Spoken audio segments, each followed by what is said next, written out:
резиденции российского посла известна всему Риму. Здесь проводятся различные мероприятия, концерты, выставки, приемы на самом высоком уровне. На этот раз были приглашены главы дипломатических миссий различных стран, члены итальянского правительства, депутаты парламента, известные общественные деятели, представители аристократических семей и русской миграции. Тепло встречали здесь и президент Ингушетии Мурата Зязикова. Ну а появление на вилле детей в таких живописных, невиданных для большинства собравшихся нарядах стало для гостей полной неожиданностью и, как оказалось, приятным сюрпризом. А юные артисты, преодолевая волнение, все же первое выступление на итальянской земле и перед такой высокопоставленной аудиторией готовились к выходу. Такого самобытного творчества здесь никто еще не видел. И по такому случаю на зеленой лужайке российского посольства специально соорудили сцену для молодых ингушских танцоров. И покорение Рима началось.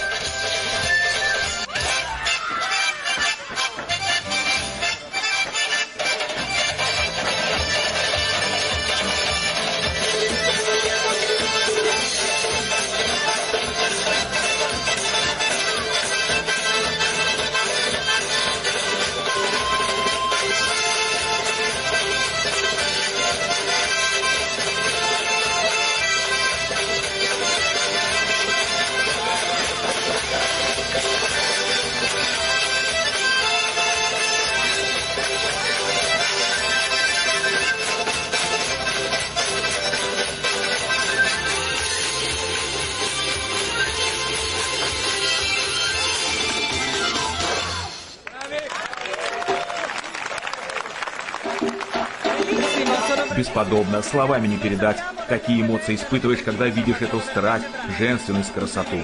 Председатель итальянского сената обещал рассказать своим высокопоставленным коллегам и друзьям о том, что видел собственными глазами.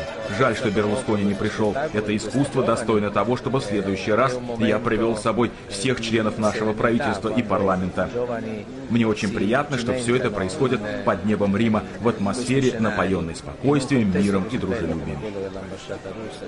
Это еще раз узнают нас, еще раз узнают об Ингушетии, еще раз скажут о том, что это самобытный, уникальный народ. Даже древний Рим с его многовековой цивилизацией, завоевавший полмира, таким зрелищем до сих пор похвастаться не мог. И если власти Ингушетии хотели удивить видавших вида европейцев, то им это удалось. Представить подобным образом республику за рубежом способом вот такой народной дипломатии на языке высокого искусства танца, это, признавались итальянцы, дорогого стоит. Принимать таких гостей для нас большая честь. Мы не ошиблись в своих ожиданиях. Это был наш первый опыт, и он вселил в нас энтузиазм, потому что Италия познакомилась с таким самобытным, высоким искусством. Мы просто замечательно провели время и подружились. Президент Ингушетии был у нас в гостях. Замечательный человек, который так много делает, чтобы о его республике знали в мире. В общем, это были незабываемые дни.